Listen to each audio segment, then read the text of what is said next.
Hello, everyone, and welcome back to the latest edition of the Jake Steak with Jacob Elyachar Podcast, the 5th anniversary season. I'm your host, Jacob Elyachar, the chief content producer and writer of JakeSteak.com, a pop culture entertainment news website. Before we get started, if you're watching us on YouTube, please give us a thumbs up and please subscribe. And if you're listening to this on any of our audio platforms, download this episode and more episodes after this production. I am thrilled to welcome my next guest. He is a Generation Z voice actor. He has done projects such as Broken Promise, Delicious, and Yu-Gi-Oh! Sevens. He voiced Liam Murphy on Happy Humble Burger Farm and the return of Northbury Grove VR edition. So please help me welcome Kevin Cutliffe to the podcast. And the crowd goes wild. Hello, everyone. Nice to meet you.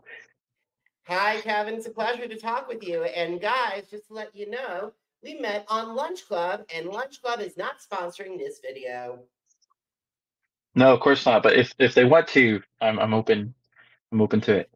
Same here, same here. So, Kevin, Kevin, let's get started. So, when did you get interested in performing, and how did that passion evolve into desire to pursue a career in the entertainment industry? It's really interesting. So, I tell the story a lot. I kind of rehearse the story, but it's like when I was 6 years old, I got an audiobook from who knows where. I don't know where it was. It was like the CD, right? And it was Geronimo Stilton, which is like if you know Geronimo Stilton, it's kind of like the Adventures of Tintin, but it's for kids. It's a bunch of mouse people, and he's a journalist, and he solves mysteries and things like that.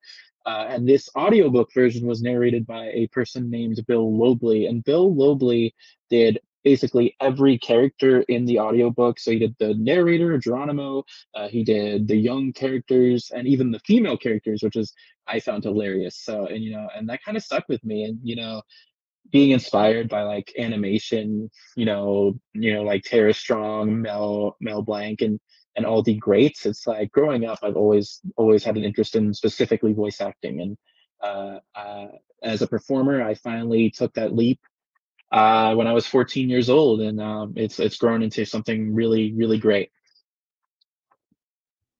That's incredible. I gotta say, Tara Strong, and Mel Blanc. Oh my God, two of the greatest voice actors of all time.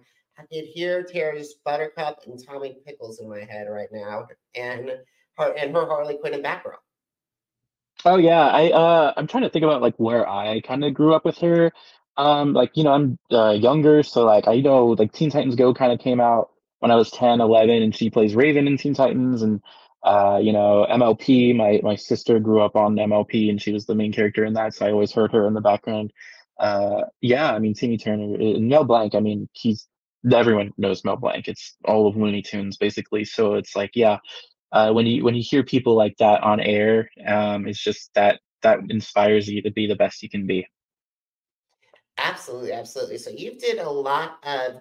Can you script now? One of your major things is you work on the dubbing side. So basically, when Mm. I heard of dubbing, it took me a while to realize, and then I clicked with me.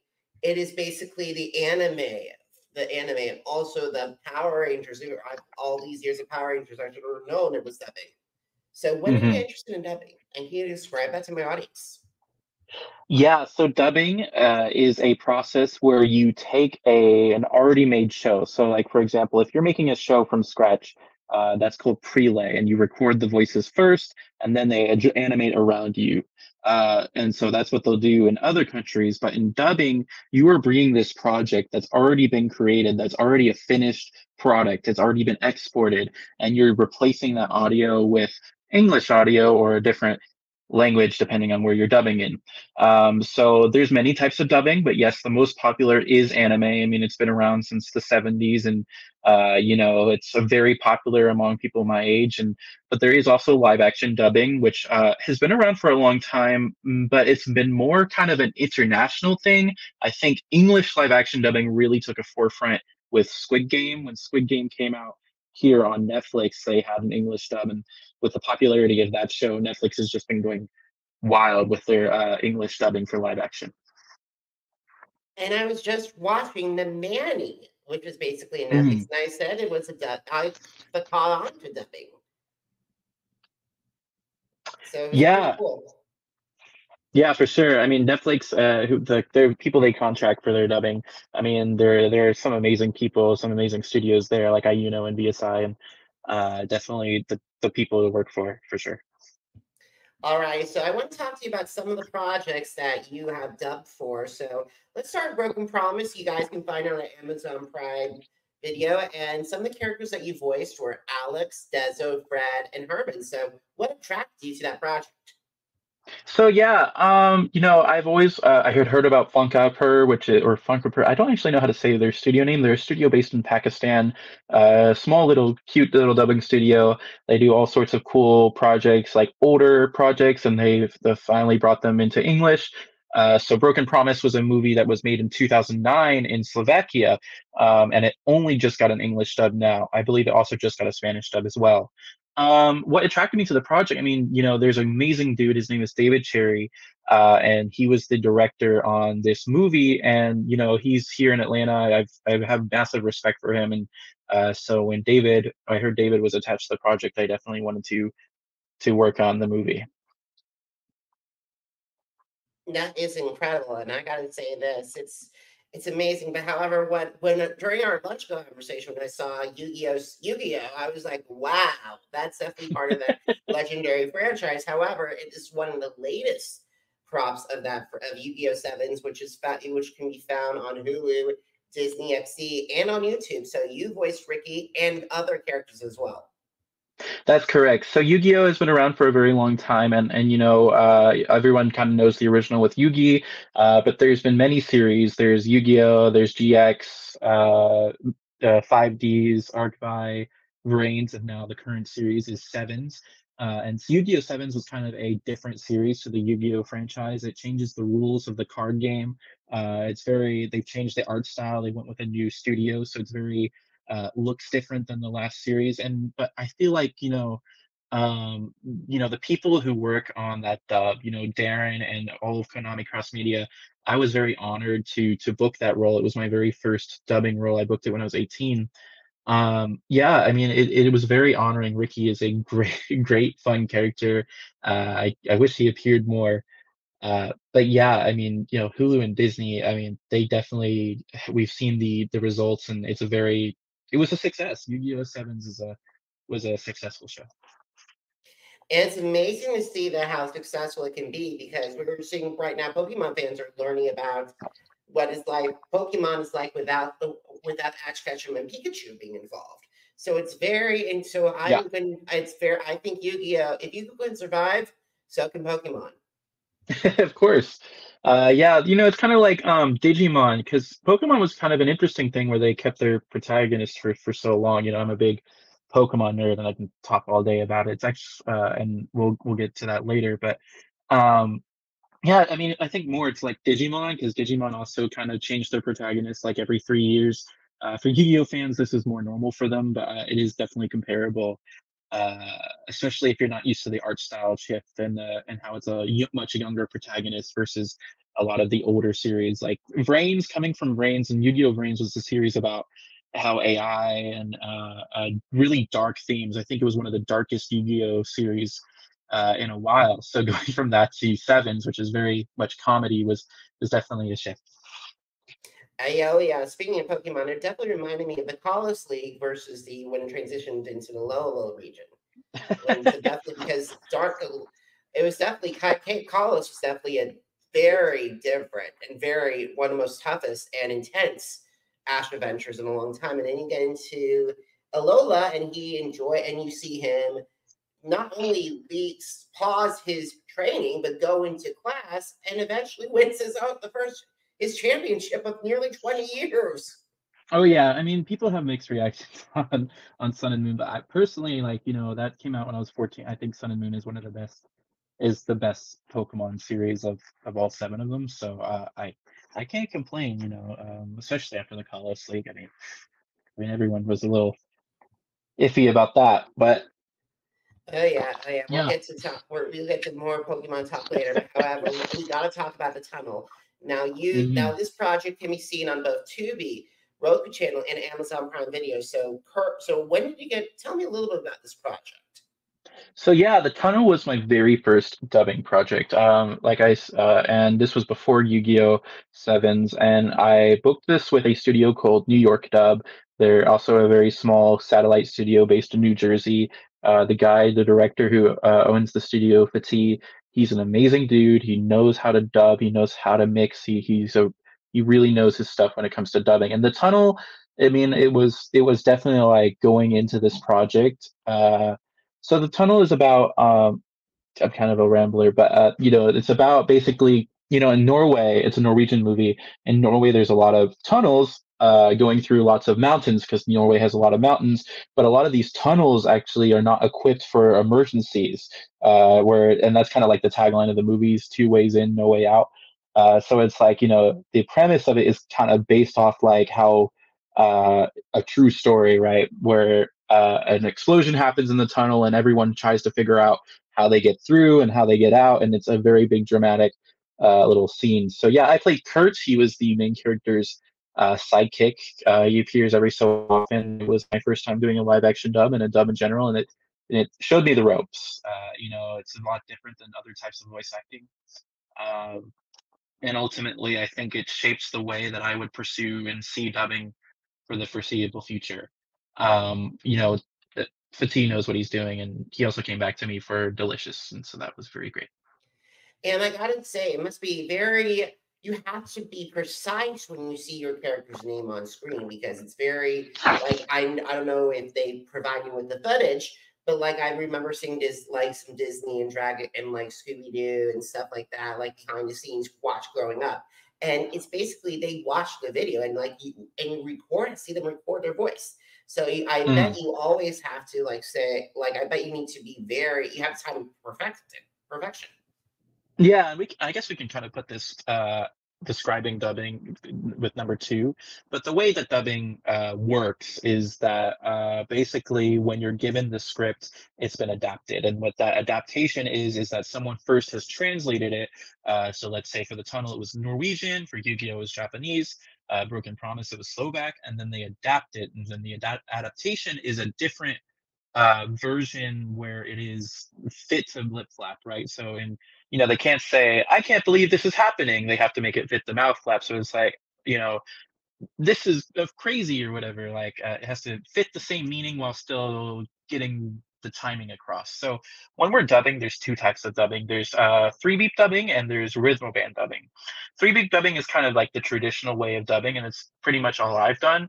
Where you were given three beeps, and on the fourth one you go, and there's no fourth one, but you imagine where the fourth one is. So it goes beep, beep, beep, and then you start talking, and they'll show you the scene in the original language, and then you go the three beeps, and then you go. And you go scene by scene.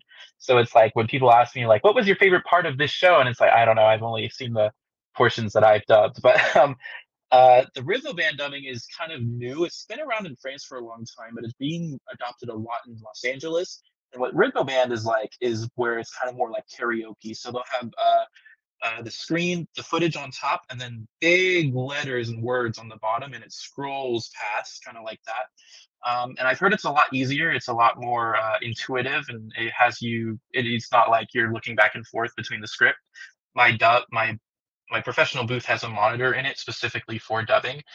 So you kind of, yeah, you have to kind of be on that focus and timing. It's an art. And it's incredible art that you do as well. So let's talk about the speaking part. There's nothing like the world of video games, as we were Of talking course. earlier. But however, your video games are more horror based, which is something I can be. I get scared very easily, so I would not be playing that. However, Yeah, I feel that. I admit I barely have played the games I'm in. I'm too scared. oh yeah. So let's talk about Happy's Humble Burger Farm because this is the first time you voiced Liam Murphy in 2021, and you can guys you can play it on PC, Nintendo Mhm. Switch, PlayStation 4, and Xbox One. So can you describe Liam Murphy to my audience, please? So it's interesting. So to kind of describe Liam, you have to kind of describe the game. Happy Stumble Burger Farm is a horror game developed by Scythe Dev Team, and Scythe creates a lot of horror games and games that are all in this one kind of big universe. Happy Stumble Burger Farm was like one of their big breakout hits. They had an alpha in 2020, I believe, and that's kind of where I came in because they didn't actually have a plan for any voice characters until they wanted to kind of flesh it out more. So Liam actually didn't have a name in this game. What they had in this game was a bunch of secret tapes. So if you broke into one of the radio stations, you could take some of the tapes and put them in a cassette player and hear them. And so my character, he was like an interviewee. He was actually on a podcast with a DJ, and he basically talked about his former experience playing a role of Dimitri Duck. So he played a character on an ice show. He had a really creepy and weird time, and he wasn't supposed to talk about it. He was supposed to stay anonymous, and because he didn't stay anonymous, he got found out, and he dies on the call. So yeah, he didn't have a name, and so that kind of goes into the next game, which we can discuss. But yeah, Happy Stumble Burger Farm, it was an interesting like project to get into, and it's definitely worth playing if you're into horror. All right, so let's flash forward to 2 years, 2023. It's time virtual reality, and it's Return to Northbury Grove. Yeah, so Return to Northbury Grove is a sequel slash prequel to Northbury Grove, which is another Scythe Dev Team game. So Northbury Grove is actually one of their most popular games of all time, I think comparative to Happy Stumble, and it was like one of their first ever breakout hits. And it's so flash forwarding, we're actually flash backing, I guess, where Liam Murphy is actually given a name now. And this was because, you know, the director really liked me and he wanted to find a way to get to work with me again. And so what he did was he had my character, and this kind of goes back to where he auditions for the role of that character in Happy Stumble Burger Farm. So he's finally given that name and retroactively given the name Liam. And so we get to learn how he became Dimitri Duck and the crazy crap that he's been through. And he's never catching a break. Yeah, and it must be with virtual reality. It's like basically now actually there's sandbox technology walkthrough in like that I did a couple last year, and it is insane. So like I could definitely see this game be a little bit terrifying. No, it's great. I mean, I've tried it on my Meta Quest. I mean, the audio is so immersive. I mean, John, who is the director and sound designer, he knows exactly how to get you in the mood. The guy who voices the main murderer character just does a great job of being terrifying. And it is also very fun to do death screams, so you hear that if you die. So. Oh, believe me, I'm horrible with playing video. Like, I'm good with like stuff that's on my iPad and like everything like that. But like the thing is, I think I lost my. And if you give me a Game Boy Color, I could probably play it with a Pokemon game inside of it. But like in a GameCube, I can play that. But however, VR, I can't. Right. No, I can't do VR that much either. It makes me motion sick. But I had to give it a shot for the game I'm in. But yeah, I don't usually play VR often, but it was definitely a unique experience for the studio and for me. Awesome. So, what have been some of the challenges that you faced staying in the entertainment industry, and how did you overcome those obstacles? I think 2023 was a rough year for a lot of us voice actors, and I don't want to do like a woe is me kind of thing, but it is also tough for a lot of remote voice actors at the moment. It is very tough for actors in general. I mean, we have a looming threat of AI. Last year we had the Actors Guild strike. I'm non-union, but a lot of productions were still kind of affected, and some productions went on hold just not to wanting to scab, and that's totally fair. I believe in that.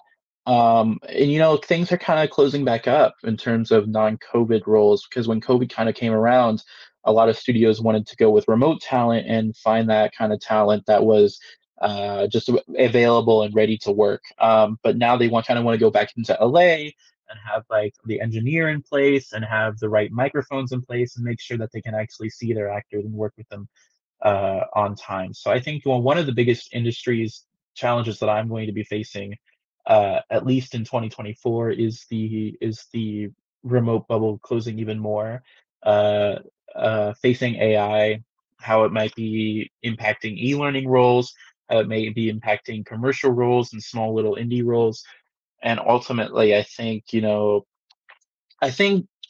and one of the biggest things will be I think, ultimately though, like getting past like all these issues, I mean, I tell myself that, I'm very young and that I have time. And I think, as long as I stay with the people that I trust and continue working hard and training my voice, I think it'll be fine. And I think that's a great optimism about you. And I really liked hearing that. And like, especially the thing is, yeah, I'm like, I am the people I admire, like Regis Philbin and Barbara Walters, they were in their careers in their 80 up into the 80s until they had like nearly 60 years of a career is just a long Mhm. time. And I don't know, I'd rather have that length of a career than be a flash in the pan. Right. Of course. And I think every voice actor and every actor has their bout of anxiety. I mean, I always sometimes wonder if it's like if I have was like a one trick pony back in 2020 and 2021 where I was booking a lot and then that's it. But no, I think it's a slow burn, right? And you got to keep working and you got to keep training and you got to keep going forward and hustling because it is a business and ultimately everyone's trying to get to the same place and we're all going to succeed. Absolutely. We're all going to succeed. And I gotta say we all should support each other, Hmm. not try to tear everyone down. Because the thing is, it's very lonely at the top. Oh yeah, very much so. Alrighty, so I want to talk to you about, have you thought about your dream roles or like dream projects? Yeah, so I alluded to this a bit ago, but yeah, obviously Pokemon is my dream role. I mean, so there's so many Pokemon projects right now. I mean, there is the main anime, so you have Pokemon Horizons, you have Pokemon Masters EX, which is the game, and there's lots of other different Pokemon projects out there. And the interesting thing is that they kind of have this rule where every canon has to have a different actor. So like this one character in the game might have a different actor in a spin-off series, will have a different voice actor in the anime and have a different voice actor in the game. So that gives a lot of chances to want to voice my favorite characters. Like, oh, I've lost twice now, but maybe the third time I'll be able to have a chance to try out for that character. So any way of being in the Pokemon franchise, I think, or the Digimon franchise, I think, because me and my boyfriend we love that show, and I would love to be part of that show. Other dream projects. I mean, I would just love to also be part of any cool kids show 6 to 10 because this kind of goes into what my dream is as a voice actor. I have a 6-year-old brother, and he thinks I'm the world, and I love him so much, and I barely get to see him because he lives overseas. But he consumes a lot of media, and I would love to kind of going back where I was at MomoCon back in March or May, and I was standing in line to meet another voice actress. Their name was Sarah Nicole Robles. They voiced Luz in the Owl House. So there's a big franchise. They voice a big main character. And standing around me, there were these fans who got to meet them, and they started crying. And it's not. I'm not trying to be famous. I'm trying to make. I don't want to be famous. I want to live comfortably, and I want to make memories. Ultimately, for my 6-year-old brother, for fans like those, I want to be make memories that are comforting and that stick with you for a long time. These are the types of things that make you happy. So I want my brother to consume the media that I kind of consumed that got me to this place now as a voice actor. The media that sticks with me, like Pokemon, and for the fans that find that comfort in their characters. Any dream I role. will say, yeah, those are, I think Pokemon would be wonderful. And that's very interesting. I did not know that fact. That I thought that it was basically Veronica Taylor and then Sarah Nakame who would be Ash's voice. But I did not know, like, if Ash was in Pokemon Masters EX, he would have another voice actor. So that's the interesting thing. Ash was in Masters, and they had Serenata Cheney voice Ash in that game. I guess so. It's like, oh, if Ash is the anime character, then that counts. But it's like, I guess there's a difference between like a game version and a anime version. Look, I'm a nerd. I will correct you, but but yeah, it's like it definitely gives me a lot of hope because I've seen like one of my friends now voices a character I want to voice in one medium, and I'm like, oh, maybe I'll be his counterpart in another. So As long as they decide not to do a multiverse of madness, if you know what I mean. of course. Yeah, I could definitely see, and like back to the Comic Con. It's like I get it. It's amazing. It's like I've seen people lose it for like when waiting in lines for like Planet Comic Con, New York Comic Con, It's like basically I think that with me, I know that there are people that do their jobs. Like it's like I don't think I was as like to me. There was a little emotional I had with Stan when I met Stan Lee because he inspired me to Yeah. write. But like Yeah. the thing way back, this was back when he was in Planet Kansas City in 2016. But however, the people like the late and great JDF, people like William Daniels who played Mr. Feeney on Boy Meets World, William Shatner. It's like basically I know they're icons, but at the same time they're human as well. And I'm like, I want to say thank you for the memories. And like because the thing is, you don't want to be a blubbering mess in front of the people that you may want to have behind the microphone. But that's, I think that's the interesting thing. I don't think I think it's okay to be a blubbering mess if, because it's not, for me, it's like if someone were to come to me being a blubbering mess because I played a character that deeply affected them, first of all, that's good. That means like, and they're not there for me, right? They're there for the character.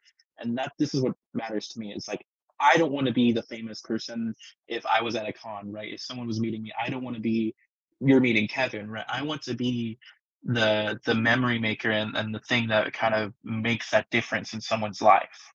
So, I know a lot of people that have those types of comfort characters and the things that really motivated them to get out of bed in the morning and things like that.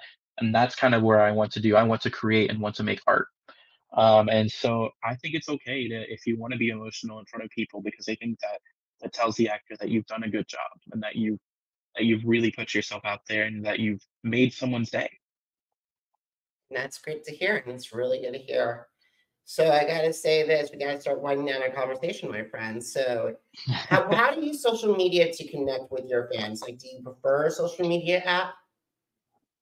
I use all types of social media. In fact, so if you go to my website, kevincutliffe.com, you'll see all the little social media right there on the homepage. That way I don't have to list every single app.